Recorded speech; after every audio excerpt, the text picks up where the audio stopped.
Hello friends, welcome back to my channel learn with Richa. आज हम कक्षा 10वीं वार्षिक परीक्षा 2024 के पार्ट थर्ड में हम प्रश्न 10 से प्रश्नों को हल करेंगे। आइए देखते हैं। प्रश्न है, यदि समकोण त्रिभुज ABC में कोण B समकोण है तथा AB बराबर 4 BC बराबर 3 हो तो साइन ए कॉस ए का मान ज्ञात कीजिए। समकोण त्रिभुज है, सबसे पहले समकोण त्रिभुज बना लो। चलो आइए देखते हैं। तो ये हमने बना लिया समकोण त्रिभुज। ठीक, समकोण त्रिभुज क्या? ABC। अब देखो ABC में भी कोण B समकोण है, तो B यहां लिख लेते हैं। कोण B समकोण है, A यहाँ, B यहाँ, C यहाँ। ठीक, B को डिसाइड था कि B समकोण है, तो हमने समकोण डिसाइड कर लिया, B को दे दिया। अब A और C कहीं भी दे दीजिए, यहाँ भी दे सकते हैं, ये बन गया। ठीक, अब AB कितना है? 4 सेंटीमीटर। BC कितना है? 3 सेंटीमीटर। तो साइन A कॉस A ज्ञात कीजिए। तो आइए देखते हैं। दिया है एक समकोण त्रिभुज ABC है, कोण B बराबर 90 अंश। ठीक, समकोण की माप 90 अंश होती है ना। AB बराबर 4 सेंटीमीटर, BC बराबर 3 सेंटीमीटर। ठीक, क्या निकालना है? साइन A बराबर ज्ञात करना है, कॉस A बराबर ज्ञात करना है। तो साइन थीटा बराबर क्या होता है? लंब बटे कर्ण। क्या होता है? लंब बटे कर्ण। ठीक है ना। और तो इसके लिए क्या होगा? हमें कर्ण भुजा की जरूरत पड़ेगी। तो कर्ण भुजा तो हमारे पास नहीं है, तो सबसे पहले, और कॉस ए में भी कर्ण भुजा की जरूरत पड़ेगी। तो समकोण त्रिभुज के सामने वाली भुजा क्या होती है? कर्ण। हमें ये तो पता नहीं है, तो इसके लिए हम क्या लगाएंगे? समकोण त्रिभुज में पाइथागोरस प्रमेय लगता है। ठीक है ना, तो लगाते हैं। समकोण त्रिभुज ABC में पाइथागोरस प्रमेय से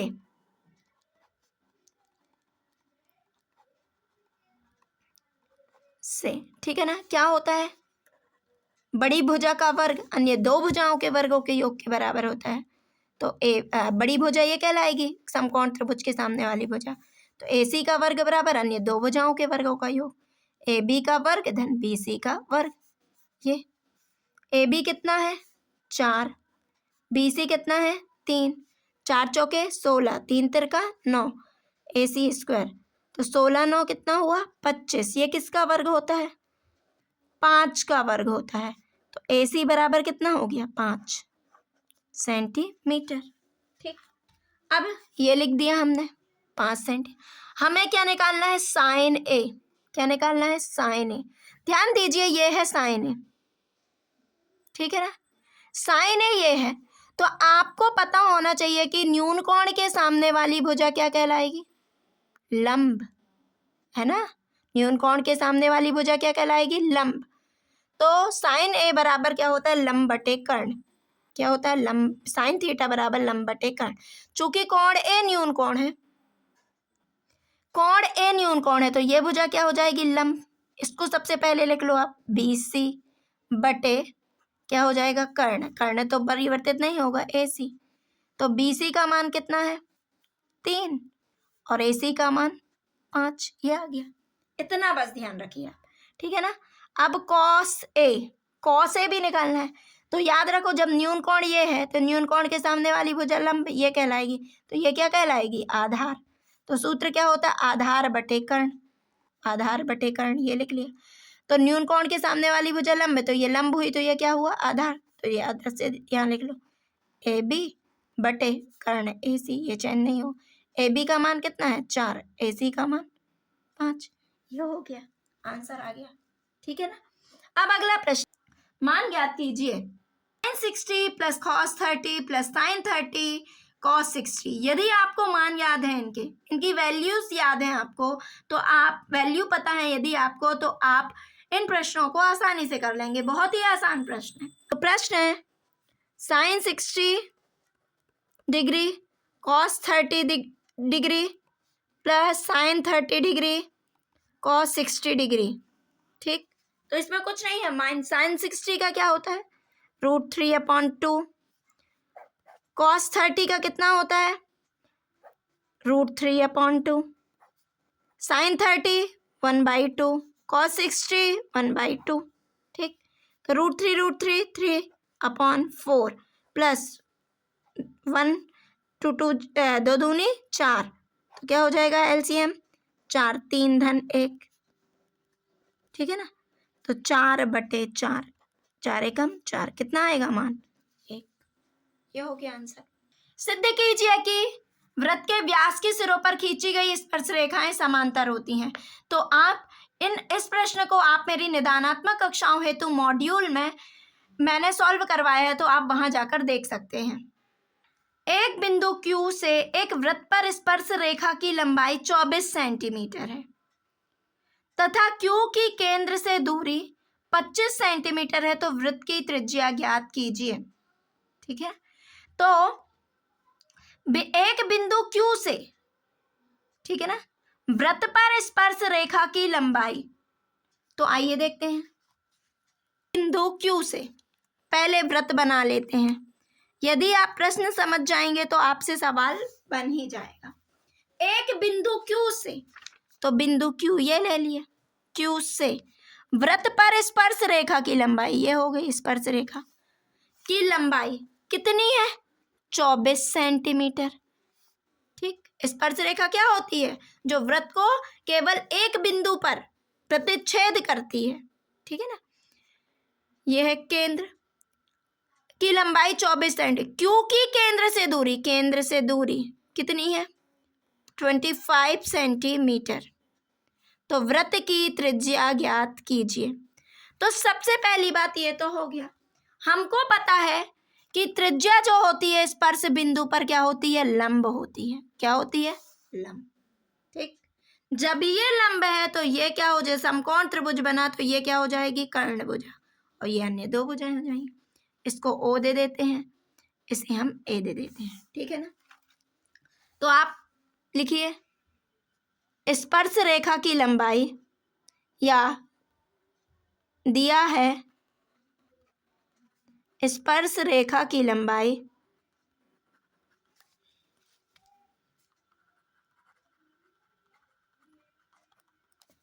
AQ बराबर 24 सेंटीमीटर, OQ बराबर 25 सेंटीमीटर, OA बराबर ज्ञात करना है।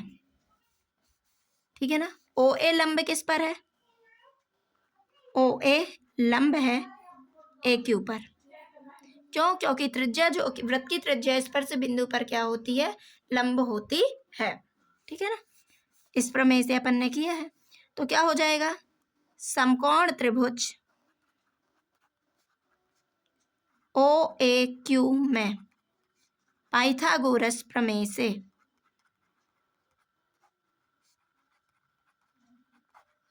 क्या होगा, ये ध्यान से, ये समकोण त्रिभुज है तो ये क्या हो जाएगी कर्णभुजा। OQ² बराबर बड़ी भुजा का वर्ग अन्य दो भुजाओं के वर्गों के योग के बराबर होता है OA² धन AQ²। OQ का मान 25, OA का मान हमें फाइंड करना है, और AQ का मान 24।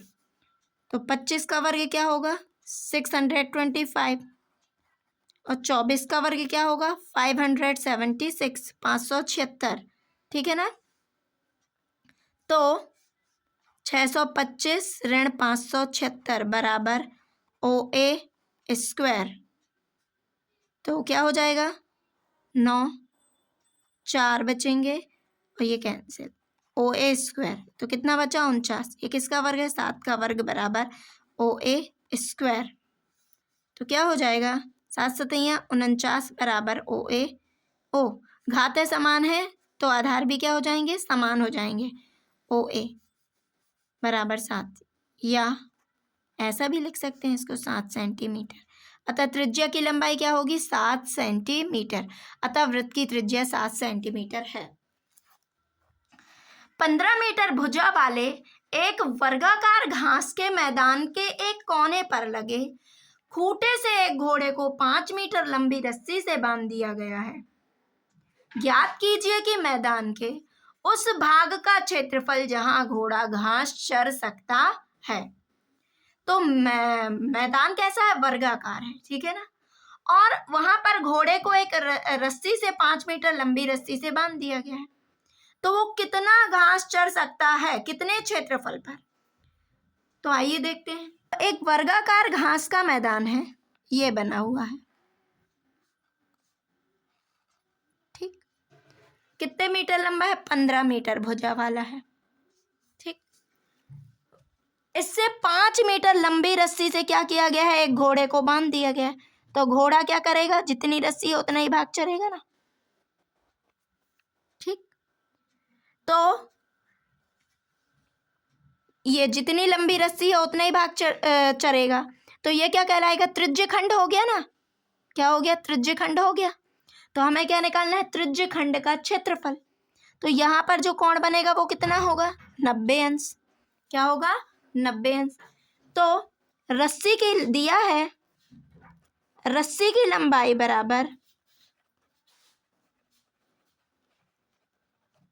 बराबर 5 मीटर, थीटा बराबर 90 अंश। तो त्रिज्यखंड का क्षेत्रफल बराबर थीटा बटे 360 गुणित पाई आर स्क्वायर, ठीक है ना। ये हो गया। तो क्या हो जाएगा? थीटा कितना है? 90 बटे 360 गुणित पाई का मान 22/7, आर का मान 5 का वर्ग। तो 90 बटे 360 गुणित 22/7 गुणित 5 गुणित 5, ठीक। तो क्या कट रहा है? 9 एकम 9, 9 चौके 36, ठीक। तो क्या हो जाएगा? और कुछ कट रहा है? नहीं। तो 5 पचम 25, 2 दूनी 4, 2 11 22। तो 11 गुणित 25/14। तो क्या हो जाएगा? 25 एकम 25, 2 बचे, 25 एकम 25, 26 27/14 सेंटीमीटर स्क्वायर। तो क्या हो जाएगा? अतः घोड़ा मीटर स्क्वायर, मीटर में। अतः घोड़ा द्वारा चरे जा सकने वाले भाग का क्षेत्रफल, मैदान के उस भाग का क्षेत्रफल जहां घोड़ा घास चर सकता है, वह कितना है? 275/14 मीटर स्क्वायर। अतः घोड़ा द्वारा चरे जाने वाले भाग का क्षेत्रफल 275/14 वर्ग मीटर है। त्रिज्या 21 सेंटीमीटर वाले वृत्त का एक चाप केंद्र पर 60 डिग्री का कोण अंतरित करता है। तो चाप की लंबाई ज्ञात कीजिए। आइए देखते हैं। सेंटीमीटर वाले वृत्त का एक चाप, वृत्त की बात हो रही है तो वृत्त बना लेते हैं। 21 सेंटीमीटर त्रिज्या वाला वृत्त का एक चाप, यह 21 सेंटीमीटर त्रिज्या वाला, केंद्र पर कितने डिग्री का कोण अंतरित करता है? 60 डिग्री का कोण अंतरित करता है। तो चाप की लंबाई ज्ञात कीजिए, ठीक है ना। तो आइए देखते हैं क्या दिया है। त्रिज्या आर बराबर 21 सेंटीमीटर, थीटा बराबर 60 अंश। तो संगत चाप की लंबाई बराबर क्या हो जाएगी? थीटा बटे 360 गुणित 2 पाई आर। थीटा कितना है? 60/360, 2 × 22/7 गुणित आर कितना है? 21। ये कैंसिल, 6 एकम 6, 6 छंग 36, 2 एकम 2, 2 तिया 6, 3 एकम 3, 3 सत्ते 21, 7 एकम 7, 7 एकम 7, कितना आ गया? 22 सेंटीमीटर। चाप की लंबाई कितनी हो जाएगी? 22 सेंटीमीटर। चाप की लंबाई क्या होगी? 22 सेंटीमीटर है। हम एक पासे को एक बार फेंकते हैं तो ज्ञात कीजिए 4 से बड़ी संख्या प्राप्त होने की प्रायिकता और 4 से छोटी संख्या प्राप्त होने की प्रायिकता। तो आइए देखते हैं। पासे में क्या होते हैं? पासे में पासे में अंकित अंक क्या होते हैं? आप बताओ, देख खेले होगे ना लूडो। क्या होते हैं? 1 2 3 4 5 6। ठीक है ना? पासे में अंकित अंक क्या होते हैं? 1 2 3 4 5 6 होते हैं। कुल परिणाम कितने हुए? कुल परिणाम कितने हुए? 6। कुल परिणाम कितने हुए? 6। अब 4 से बड़ी संख्या NS दे देते हैं इसको, यहाँ NS। ठीक है ना? कुल परिणाम 4 से बड़ी संख्या क्या है? 4 से बड़ी, 4 से बड़ी, 4 नहीं, 4 से बड़ी तो क्या है? 5 6। अनुकूल परिणाम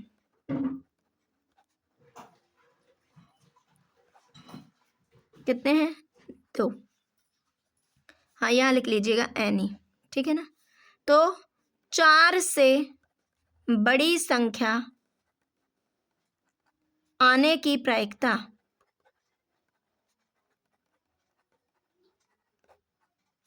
PE बराबर NE बटे NS। अनुकूल परिणाम बटे कुल परिणाम। तो अनुकूल कितने हैं? 2।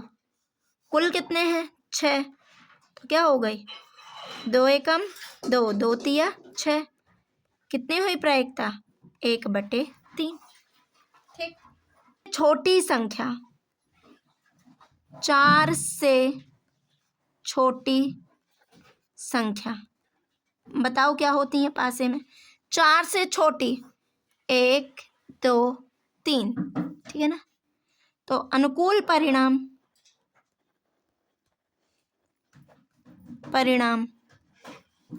अनुकूल परिणामों की संख्या,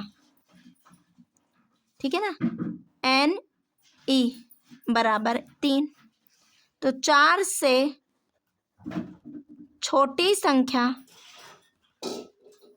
आने की प्रायिकता PE बराबर NE बटे NS। तो यहाँ पर क्या है? NE का मान 3, NS का मान 6। 3 एकम 3, 3 दूनी 6। तो क्या हो जाएगी? 1/2। कितनी हो जाएगी? 1/2। ये हो गया आंसर। ठीक, इस तरह से हमें करना है। इस प्रकार से फेंटी गई 52 पत्तों की एक गड्डी में से एक पत्ता निकाला जाता है। प्रायिकता परिकलित कीजिए। यह पत्ता 1 इक्का होगा। ठीक है ना? तो ध्यान दीजिए, एक गड्डी में ताश की एक गड्डी में, है ना, ताश की एक गड्डी में कुल पत्तों की संख्या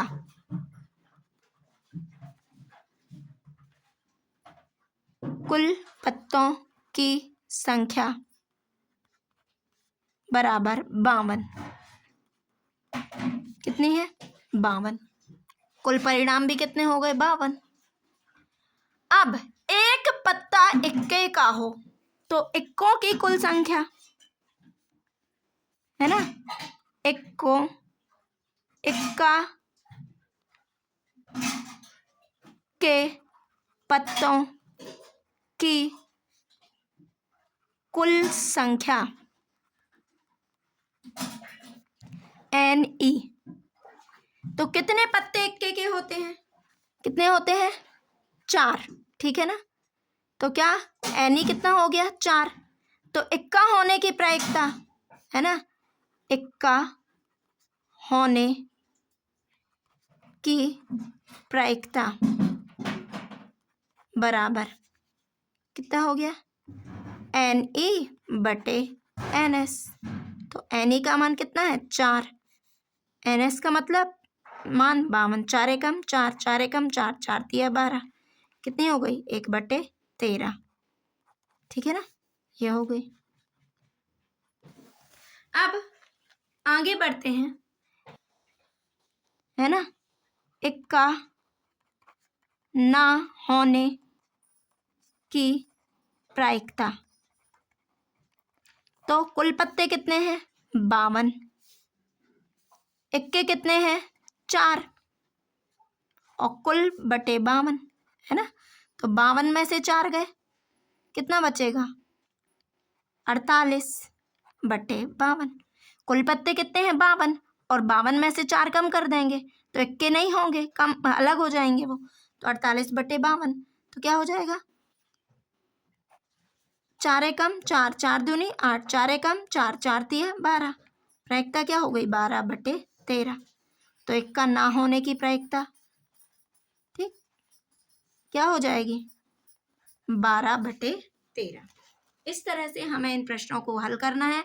बहुत ही आसान प्रश्न है, आप थोड़ी सा अभ्यास कर लीजिए। अगला प्रश्न है, असंभव घटना किसे कहते हैं? असंभव घटना की प्रायिकता का मान कितना होता है? तो असंभव, जो घटना घटित ही नहीं होगी, है ना। तो ऐसी घटना जिसका घटित होना निश्चित नहीं होता है, ऐसी घटना जिसका घटित होना निश्चित नहीं होता है, उसे असंभव घटना कहते हैं। अब असंभव घटना की प्रायिकता का मान कितना होता है? तो जैसे देखो, एक पासा है, उसमें कितने अंक हैं? 6 अंक हैं, 1 से 6 तक। जैसे हमने कहा कि बताओ 7 अंक आने की प्रायिकता, अंक 7 आने की प्रायिकता कितनी होगी? तो पासे में तो 6 अंक ही होते हैं, 7 होता है क्या? नहीं होता। तो ये तो संभव ही नहीं है ना। तो ये क्या हो जाएगी? इसकी प्रायिकता 0 हो जाएगी। तो ऐसी घटनाएं ही क्या कहलाती हैं? अनिश्चित घटनाएं। तो या असंभव घटना, ऐसी घटना जिसका घटित होना निश्चित नहीं होता है, उसे असंभव घटना कहते हैं। और असंभव घटना की प्रायिकता का मान 0 होता है, ठीक है ना। यदि पीई बराबर 0.95 है तो ई नहीं की प्रायिकता क्या है? आइए देखते हैं। प्रायिकता कितनी दी हुई है? पीई बराबर 0.95।